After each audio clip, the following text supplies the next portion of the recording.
Hello everyone. In this lesson we will answer the question, what exactly is WordPress? The boring, soulless answer is that WordPress is a free tool that helps us create websites and blogs. Okay, but humans don't learn from boring, soulless answers, right? We learn from real-world examples. So in this lesson, I'm going to share my screen and visually show you what WordPress is. It's important to point out that in this lesson, I do not want you to worry about following along step by step on your computer. In our next lesson, you'll get your hands dirty and learn how to set up your own WordPress website that you are the owner of. Okay, but in this current lesson, I want you to take your hands off the keyboard, sit back, relax, and just watch. So right now we're looking at a completed example of a WordPress website. I think that oftentimes the best way to understand something is to begin by looking at a finished product and dissect it. And then once you have a general understanding of what your goal is and the basic moving pieces involved, at that point then it's easy to create your own brand new project from scratch. So here we see the home page of this example website, and up in the header we see links to different pages. So if I click on About Us, here's the About Us page. It's got a bit of text, an intro video, a photo, a bit of text. If I scroll back up to the navigation, we see there's a link named Photo Gallery. So if I click that, it takes me to another page. This page is dedicated to all of these different photographs. And if we click on one of these thumbnail versions, a larger full screen version appears, and then we can click these arrows down at the bottom to cycle through the photos. Or we could click this X in the top right to close out of the full screen preview. Okay, so that's the photo gallery page. In the header navigation, we also see another link named Travel. So if I click that, this travel page is a collection of different stories or posts related to travel. So first we see Trip to the Midwest. If I scroll down further, we see Trip to the West Coast. And finally, Trip to the East Coast. And let's say a visitor of this website was interested in the Trip to the West Coast story. After they read this initial paragraph, they could click on this Continue Reading button, and that would take them to this new page with the full story.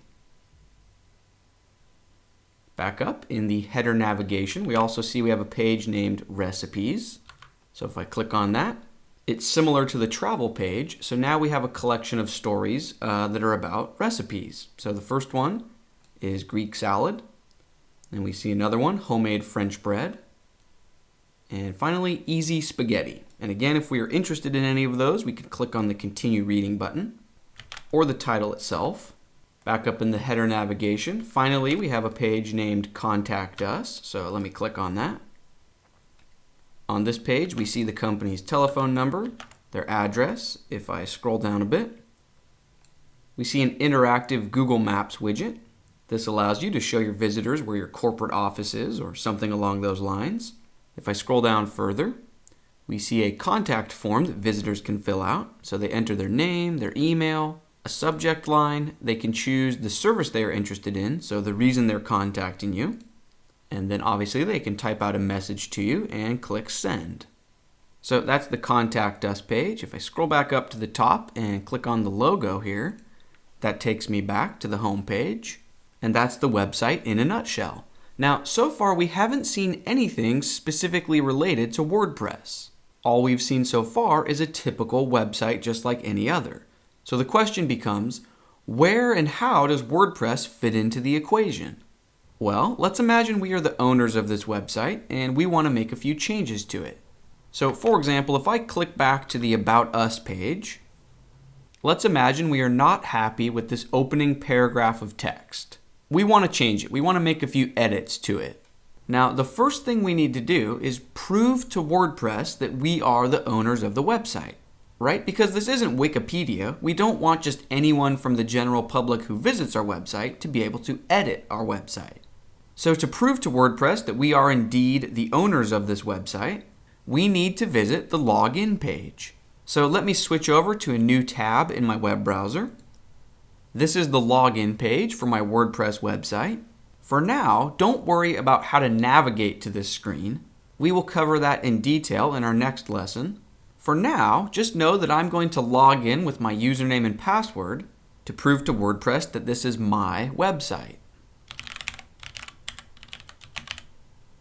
Once I sign in, WordPress will take me over to this administrator dashboard screen.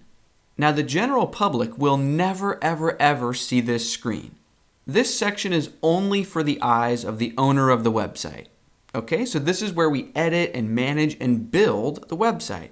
Now let's get back to the task at hand. So remember, back on our website, we want to edit this text that lives on the About Us page.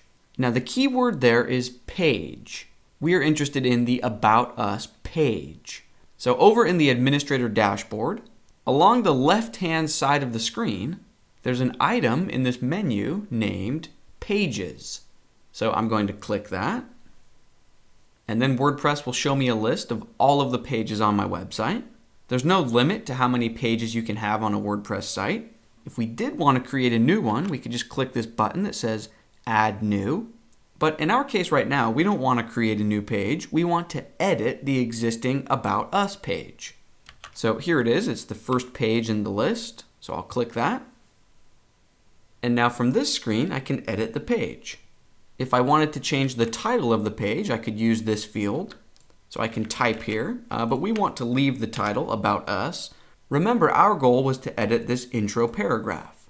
So maybe after this first sentence, I want to add a new sentence that reads, "Our company has been around for over a decade." Maybe I even want this new sentence to be bold, so I can just use my cursor to highlight the text. And then within this menu, we see the traditional B icon for bold. Perfect. Okay, so at this point, I'm happy with my change. I want to save my change. So over on the right-hand corner of the screen, I want to click this blue Update button. All right, my changes were successfully saved. And now, if we jump back to the public-facing website that anyone in the world can see, if I refresh this About Us page, there we see our new sentence. All right, let's give ourselves another example task. So for example, over on the travel page of my website, let's imagine that we are not happy with the intro paragraph for the trip to the West Coast story. So maybe we want to make an edit to this text. Now you might think that our first step is to head back over to the administrator dashboard of WordPress and click on Pages in the sidebar. But you'll notice that Trip to the West Coast is nowhere to be seen in this list of pages.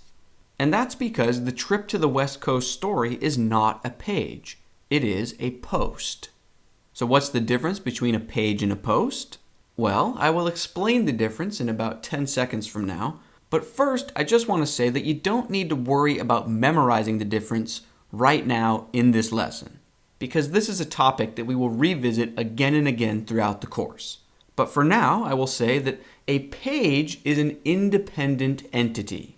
It's something that can stand on its own, right? So we saw an example of that in the About Us page, whereas a post is part of a collection of multiple posts. So in this instance, the West Coast trip story is a part of a collection of travel-related posts. And if we want to make changes to it, we can just look in the left-hand sidebar menu of the WordPress Administrator dashboard and click on this menu item named Posts.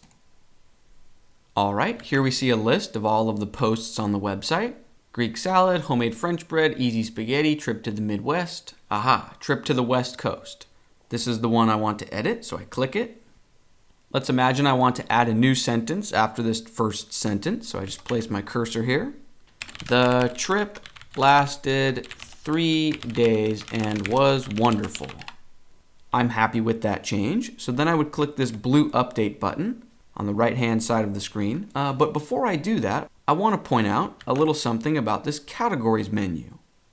This Trip to the West Coast story shows up under Travel on my website because that's the category that we've assigned it.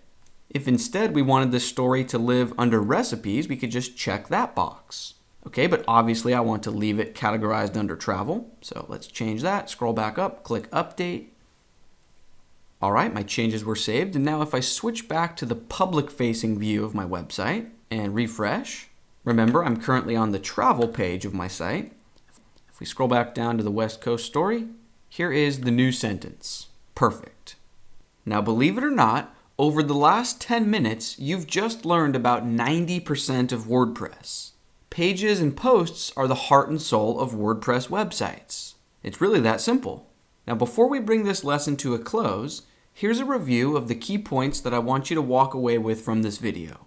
I have 4 main points. Number 1, we have the public-facing portion of the website that the entire world can see.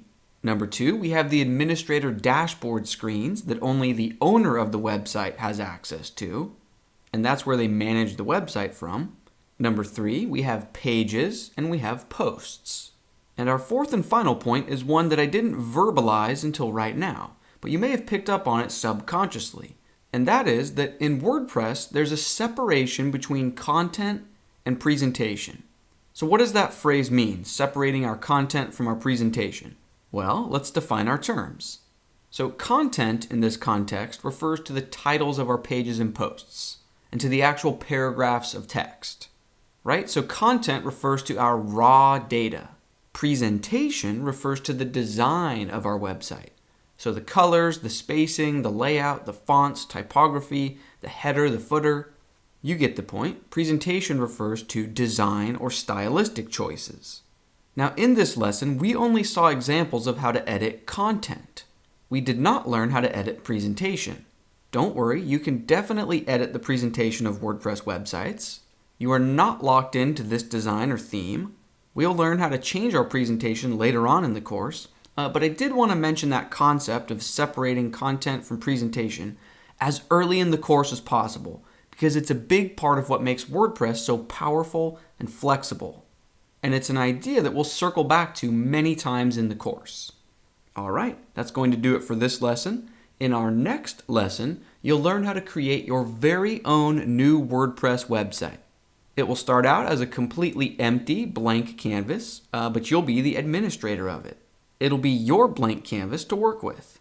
Also, I will be hitting the metaphorical reset button, and I'll start with a brand new empty WordPress website as well, so that way you and I can move forward together step by step. I'm excited to start rolling along and seeing what you'll create with WordPress. Let's keep things moving, and I'll see you in the next lesson.